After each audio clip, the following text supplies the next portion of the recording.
नमस्कार, good morning प्यारे बच्चों। मैं Suresh Kumar Mali, assistant professor, government college Mandalgarh. आप सभी प्यारे बच्चों का आज की इस ऑनलाइन क्लास में मैं स्वागत करता हूं। प्यारे बच्चों, अपन जो टॉपिक जो पढ़ रहे हैं, जो लेसन अपना जो चल रहा है, वो बीकॉम फर्स्ट ईयर के फाइनेंशियल अकाउंटिंग का जो पेपर है, उसका एक जो चैप्टर है क्या नाम से loss of profit and loss of profit के लिए इंश्योरेंस क्लेम्स, यानी कि रहत्य की हानि और लाभ की हानि के संबंध में बीमा दावे। इसके संबंध में अपन ने पिछले वीडियो में एक उदाहरण से उसको समझा था, किस तरह से अपन आग लगने की तिथि को गोदाम में कितना माल पड़ा हुआ है उसका पता करने के लिए अपन किस तरह से उसकी कैलकुलेशन करते हैं, स्टॉक का कैसे पता करते हैं। इस वीडियो में अपन आज उसी से संबंधित एक और क्वेश्चन, एक और उदाहरण अपन थोड़ा डिटेल में समझेंगे, जिसमें कुछ एडिशनल इन्फॉर्मेशन होगी, किस तरह से अपन अंतिम रहत्य की गणना करेंगे। एक छोटा सा उदाहरण अपन आज की इस वीडियो में डिस्कस करेंगे। ठीक है, तो शुरू करते हैं अपन। उदाहरण नंबर 2 है, देखिए क्या लिखा हुआ है इस उदाहरण में। श्री अरविंद पारिक, ये देखिए उदाहरण। श्री अरविंद पारिक प्रत्येक वर्ष 30 सितंबर को खाते तैयार करते हैं, यानी इनका जो फाइनेंशियल ईयर है वो 30 सितंबर को ख़त्म होता है। परंतु 31 दिसंबर 2011 को अग्नि से रहत्य का बड़ा भाग नष्ट हो गया है। 31 दिसंबर को आग लगी है और स्टॉक का एक बहुत ही बड़ा भाग नष्ट हो गया है। निम्नलिखित सूचनाएं उनकी पुस्तकों से संग्रहित की गई हैं। देखिए क्या क्या सूचनाएं उनको लेखा पुस्तकों में मिली हैं। 1/10/2011 को, यानी कि 1 अक्टूबर 2011 को जो क्या नाम से ये था, 1/10/2011 को स्टॉक जो था वो था आपका 29,700 रुपये। 1/10/2011 से 31/12/2011 के दौरान परचेज़ आपको दे रखी है। 1/10/2011 से 31/12/2011 के दौरान परचेज़, ये देखिए 75,000 की है। और 1/10/2011 से 31/12/2011 के दौरान मजदूरी हुई है, वो भी आपको दे रखी है। 1/10/2011 से 31/12/2011 के दौरान विक्रय की राशि भी आपको दे रखी है। नीचे कुछ इन्फॉर्मेशन और दे रखी है आपको। क्या दे रखी है? सकल लाभ की दर लागत पर कितनी है? 33.33% है। 3,000 के मूल्य का रहतिया अवशिष्ट रहा था। बीमा पॉलिसी का मूल्य 25,000 रुपये था और दावा औसत वाक्य के अधीन था। इसमें सारी कंडीशन दे दी है। कुछ इन्फॉर्मेशन और भी हैं, देखिए अतिरिक्त सूचनाएं और आपको दे रखी है। प्रारंभिक रहतिया का मूल्यांकन लागत से 10% कम पे किया गया। फर्म के अपने श्रमिक द्वारा एक प्लांट स्थापित किया गया था, जिसके 500 रुपये का भुगतान मजदूरी में शामिल है। ठीक है, और लास्ट में एक और पॉइंट है, क्रय में शामिल है 5,000 के प्लांट का क्रय। रहतिया की हानि के दावे की गणना आपसे अपेक्षित है। आपको वो बोल रहा है कि आपको लॉस ऑफ स्टॉक कितना हुआ है, यानी कि स्टॉक की हानि कितनी हुई है, उसकी गणना आपको करनी है।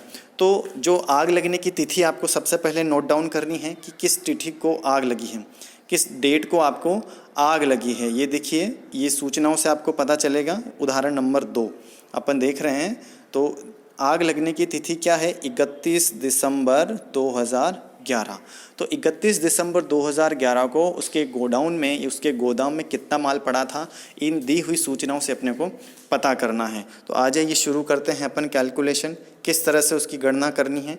तो आग लगने की तिथि के लिए वर्किंग नोट्स बनाएंगे, अपन कैलकुलेशन करेंगे।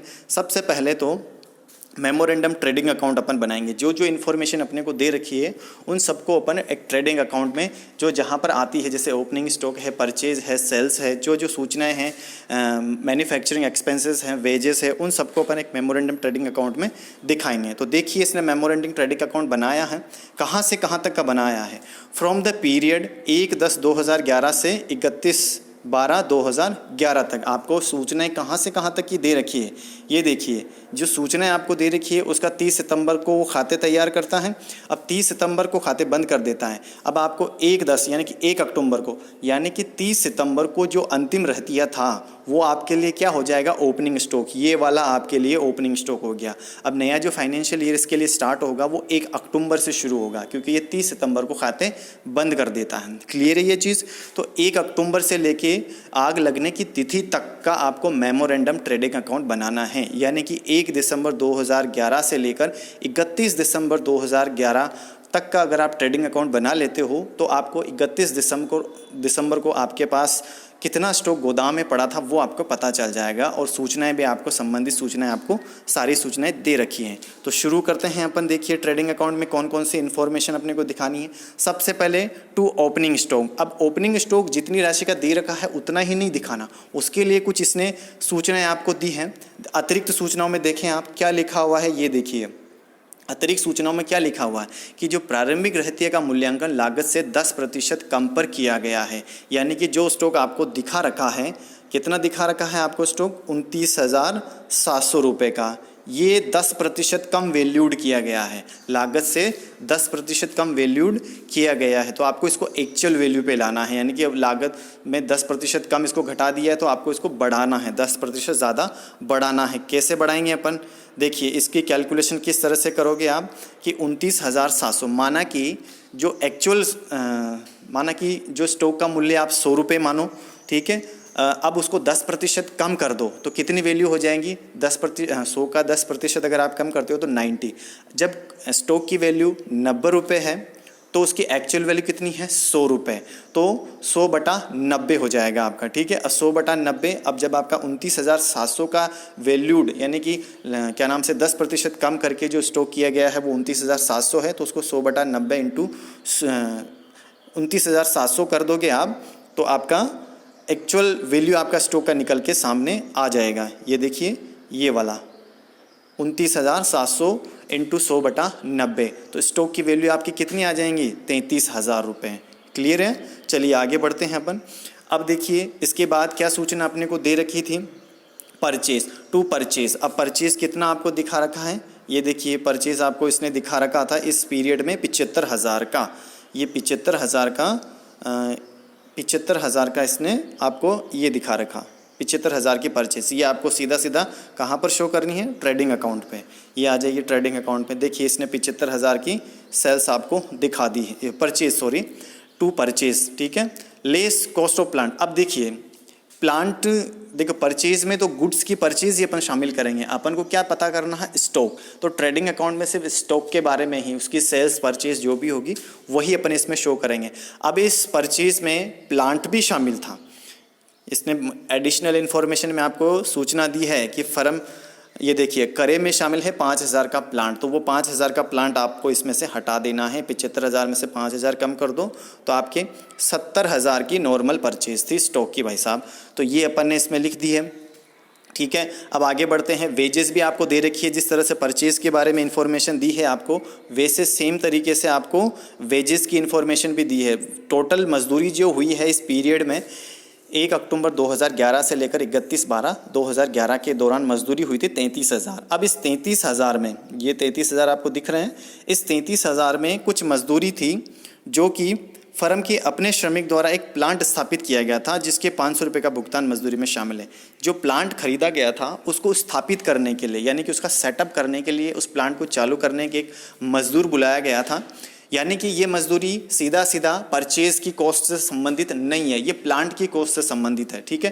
तो ये उसमें शामिल नहीं होंगी, परचेज की लागत में इसको शामिल नहीं करेंगे। जो माल बेचा जा रहा है उसकी लागत में ये शामिल नहीं होगा। तो ये 500 रुपये भी आपको क्या करने पड़ेंगे, कम करने पड़ेंगे भाई साहब वेजेस में से। टोटल वेजेस आपको कितनी बता रखी थी, 33,000 रुपये की। इस 33,000 में से आपको ये 500 रुपये कम कर देने हैं। वेजेस पेड फॉर प्लांट ये आपको कम करने हैं, तो एक्चुअल वेजेस कितनी आ जाएगी आपकी, 32,500 रुपये की। ये आपकी एक्चुअल वेजेस होंगी जो परचेज से रिलेटेड होंगी। परचेज में जो परचेज किए गए माल में जो भी काम किया है मजदूरों ने, वो एक्चुअल में 32,500 रुपये का होगा, ठीक है। यहाँ तक की सूचना हो चुकी है। अब आप आ जाइए सेल्स कितना दे रखा है आपको, ठीक है। तो सेल्स देखते हैं सूचनाओं में कितना सेल्स दे रखा है। ये देखिए सेल्स की डिटेल भी आपको ये दे रखी है, 1,40,000 रुपये, ठीक है। 1/10/2011 से 31/12/2011 के दौरान विक्रय की राशि कितनी है, 1,40,000। क्या इस 1,40,000 के संबंध में कोई विशेष सूचना तो नहीं दे रखी है। देखिए पहला जो पॉइंट था वो रहतिये के संबंध में था, उसका समायोजन अपन ने कर दिया है। दूसरा जो पॉइंट था ये वाला ये दूसरा पहला दूसरा जो पॉइंट था ये मजदूरी और रहतिये से संबंधित था। तीसरा आपके परचेज से संबंधित था, यानी कि विक्रय से संबंधित कोई चीज़ इसमें नहीं दे रखी है। तो सीधा सीधा 1,40,000 रुपये आप यहाँ पर मेंशन कर दोगे भाई साहब। ये देखिए ये 1,40,000 रुपये यहाँ बाई सेल्स करके क्रेडिट होगी। सेल्स ट्रेडिंग अकाउंट में सेल्स को क्रेडिट में शो करते हैं, ठीक है। अब सेल्स अब आपको दे रखी है और सेल्स सारी क्या है, नॉर्मल सेल्स है, सामान्य बिक्री है, इसमें एबनॉर्मल स्टॉक शामिल नहीं है। तो 1,40,000 अब आपको ग्रॉस प्रॉफिट की रेट आपको दे रखी है, किस पे, लागत पे दे रखी है वो, ठीक है। अब इसको आपके पास तो विक्रय दे रखा है, विक्रय पे आप किस तरह से ग्रॉस प्रॉफिट की कैलकुलेशन करोगे, ठीक है। तो सबसे पहले माना कि जो लागत है वो 100 रुपये मान लेते हैं अपन, लागत पे दे रखा है आपको परसेंटेज। ये देखिए ये जो आपको क्या नाम से ग्रॉस प्रॉफिट की जो रेट दे रखी है, ग्रॉस प्रॉफिट की जो रेट दे रखी है वो है आपकी किस पे, लागत पे। ये देखिए सकल लाभ की दर लागत पर 33.33% है, यानी कि इसको 1/3 भी बोलते हैं। 1/3 ही इसका वैल्यू होता है, 100 का 1/3। तो अब अपन किस तरह से ग्रॉस प्रॉफिट की कैलकुलेशन करेंगे। ग्रॉस प्रॉफिट की जो कैलकुलेशन करेंगे अपन, माना कि बेचे गए माल की जो लागत है वो 100 रुपये है और उस पर प्रॉफिट की दर कितनी है, 33.33%, यानी कि 1/3। तो 100 का 33.33 कितना हुआ, 33.33 रुपये। ये आप 100 पे प्लस कर दोगे तो कितना सेलिंग प्राइस आ जाएगा निकल के। लागत में अगर प्रॉफिट जोड़ दोगे आप तो आपका सेलिंग प्राइस निकल के आ जाता है। तो इस तरह से बेचे गए माल का मूल्य कितना हो जाएगा, 133 रुपये और 33 पैसे, यानी कि 100 + 1/3, ये आपका उसका वैल्यू हो जाएगा सेलिंग प्राइस। अब जब 133 रुपये सेलिंग प्राइस है तो ग्रॉस प्रॉफिट कितना है भाई साहब, जब 133.33 रुपये आपका ये है, 133.33 रुपये आपका सेलिंग प्राइस हो गया, ठीक है। तो आपका प्रॉफिट कितना है, 33.33 रुपये, 33.33 रुपये आपका ग्रॉस प्रॉफिट है। और जब सेलिंग प्राइस 1,20,000 का होगा, कितना, जब सेलिंग प्राइस आपका 1,40,000 का होता है जब सेलिंग, तो कितना हो जाएगा, तो 33.33/100 इंटू 1,40,000 रुपये, ठीक है। ये इस चीज़ से आपको ये निकालना है, 33.33/100 इंटू करके आपको 1,40,000 से गुणा उसको कर देना है। इससे आपकी जो वैल्यू निकल कर आएंगी वो ग्रॉस प्रॉफिट निकल कर आएगा। ये देखिए यहाँ पर जो इसने कैलकुलेशन कर रखी है, इस 33.33 को इसने पहले किस पे कन्वर्ट कर दिया, विक्रय पर, यानी कि जो 33.33% जो लागत पे प्रतिशत है वो अगर सेल का परसेंटेज निकाला जाए तो वो कितना आता है, 25%। जो तरीका मैंने बताया है उससे भी आपके सेम अमाउंट निकल कर आएंगी, यानी कि 1/3 जो लागत का है वो सेल्स का 1/4 होता है। तो ये आपका ग्रॉस प्रॉफिट निकल के आता है 35,000 रुपये का। तो ये सारी सूचनाएं आ चुकी हैं आपकी। अब आपको सिर्फ कुछ नहीं है, बैलेंसिंग फिगर निकालना है। डेबिट साइड का टोटल आपको करना है और फिर क्रेडिट साइड का टोटल आपको करना है। जिस भी साइड का टोटल ज़्यादा होगा बैलेंसिंग फिगर आपको क्रेडिट साइड में या डेबिट साइड में आपको ऐड करना है। तो अगर आप डेबिट साइड का टोटल करते हो तो आपका 1,70,500 रुपये का आता है और बाई सेल्स करके इधर सिर्फ एक ही फिगर था 1,40,000 का। तो डेबिट साइड ज़्यादा है और क्रेडिट साइड में अपने को बैलेंस बराबर करना है। तो बाई क्लोजिंग स्टॉक करके बैलेंसिंग फिगर जो अमाउंट निकलता है वो 30,500 रुपये निकलता है। कितना, 30,500 रुपये का। तो आग लगने की तिथि को, ये 31/12/2011 को अपन मेमोरेंडम ट्रेडिंग अकाउंट बना रहे हैं। तो 30,500 का उस आग लगने की तिथि को क्या था, क्लोजिंग स्टॉक वहाँ पर पड़ा हुआ था, ठीक है, 30,500 रुपये का, ठीक है। ये तो उस आग लगी उस डेट को स्टॉक पड़ा था। अब जला कितना, नुकसान कितने का हुआ अपने को, वो अपने को पता करना है। कैसे पता करेंगे अपन, चलिए क्या कैलकुलेशन करनी है, आ जाइए। वो क्या इन्फॉर्मेशन दे रखी है, 3,000 के मूल्य का रहतिया अवशिष्ट था। जो माल जला था उस दिन कितना माल पड़ा था, 30,500 रुपये का। ये देखिए 30,500 रुपये अपन ने मेमोरेंडम ट्रेडिंग अकाउंट से निकाला, 30,500 का पड़ा था। बचा कितना, 3,000 का। 30,500 में से 3,000 घटा दीजिए, ये घटा दिए 3,000 के, जो अवशिष्ट माल बचा हुआ। तो रहतिये की हानि कितनी होती है आपके, 27,500 रुपये की, ठीक है। जो स्टॉक की जो हानि हुई है वो हुई है अपनी को 27,500 500 की। अब अपने को बीमा दावे की राशि पता करनी है, कितना क्लेम अपन बीमा कंपनी को प्रस्तुत करेंगे और कितना बीमा कंपनी अपने को भुगतान कर देंगे। अब देखिए स्टॉक कितना पड़ा था आपके उसमें 30,500 का।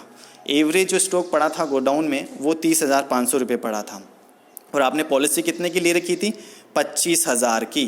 तो मैंने आपको, ये क्या हो गया, अंडर इंश्योरेंस वाली अल्प बीमा वाली स्थिति हो गई है। आपके गोडाउन में इतना माल पड़ा था पर आपने पॉलिसी कम रुपयों की ले रखी थी, तो आपके औसत वाक्य वाली शर्त लागू हो जाएगी और आपको आनुपातिक भुगतान किया जाएगा, न कि जितना स्टॉक बचा हुआ है उसका आपको भुगतान किया जाएगा, ऐसा नहीं। ये आनुपातिक रूप से ये राशि कम कर दी जाएंगी। तो सबसे पहले 3 राशियाँ अपने पास हैं, लॉस ऑफ स्टॉक की है, बीमा पॉलिसी की राशि है और क्या नाम से जो इंश्योरेबल अमाउंट था, जिसका बीमा योग्य मूल्य जो था कि इतनी राशि की पॉलिसी आपको लेनी थी पर आपने नहीं ली। तो सबसे पहले बीमित मूल्य यानी कि बीमा पॉलिसी की राशि है 25,000 रुपये। ये 25,000 रुपये आपने लिखे यहाँ पर, इंटू रहती है कि हानि आपको कितनी हुई है 27,500। ये 27,500 डिवाइडेड बाय आग लगने की तिथि को रहती है की कुल लागत, यानी कि बीमा योग्य राशि। आपको इतनी राशि की पॉलिसी लेनी थी तो आपने कितनी राशि थी वो 30,500 की, जो अपन ने मेमोरेंडम ट्रेडिंग अकाउंट से निकाली है, ये वाली राशि, ठीक है 30,500 की। तो इससे अगर निकालते हो तो फिगर आपका निकलता है 22,541 रुपये आपके बीमा दावे की राशि होंगी। तो ये तरीका होगा अपना स्टॉक के संबंध में। स्टॉक के संबंध में अपन ये तरीका रखेंगे। कुछ एडवांस उदाहरण भी अपन 1-2 देखेंगे किस तरह से उनमें कैलकुलेशन करेंगे। तो ये उदाहरण आपको जहाँ तक मुझे उम्मीद है समझ में आया होगा और इसी तरह के क्वेश्चन आपको करने हैं। बहुत इजी क्वेश्चन है, ज़्यादा टिपिकल नहीं है। बेसिक कंसेप्ट अगर आपको ट्रेडिंग अकाउंट और प्रॉफिट एंड लॉस अकाउंट के कंसेप्ट याद हैं, समझ में आ रखे हैं तो कोई दिक्कत नहीं होगी। छोटी छोटी कैलकुलेशन है और ये इस तरह से अपन लॉस ऑफ स्टॉक की गणना करेंगे और बीमा क्लेम की राशि अपन की गणना करेंगे। आई थिंक वीडियो हो गया अपना है 15 से 20 मिनट का। तो अब अगले वीडियो में अपन दूसरा क्वेश्चन देखेंगे और उसमें कुछ अलग कंडीशंस अपन उसमें देखेंगे। एक आध उदाहरण इस टाइप का लॉस ऑफ स्टॉक का अपन देखेंगे, उसके बाद अपन लॉस ऑफ प्रॉफिट वाले क्वेश्चन हल करेंगे, ठीक है। तो मिलते हैं अगले वीडियो में और आशा करते हैं आप लोग घर में सुरक्षित और स्वस्थ होंगे और कोरोना महामारी के संबंध में जो निर्देश गवर्नमेंट जारी कर रही है उनका पालन करते रहिए, लोगों को जागरूक करते रहिए, स्वस्थ रहिए, अपना ध्यान रखिए, मास्क और सैनिटाइज़र का इस्तेमाल कीजिए, अनावश्यक रूप से घर से बाहर मत निकलिए। ये हम आपसे ये रिक्वेस्ट करते हैं। तो हैव ए गुड डे।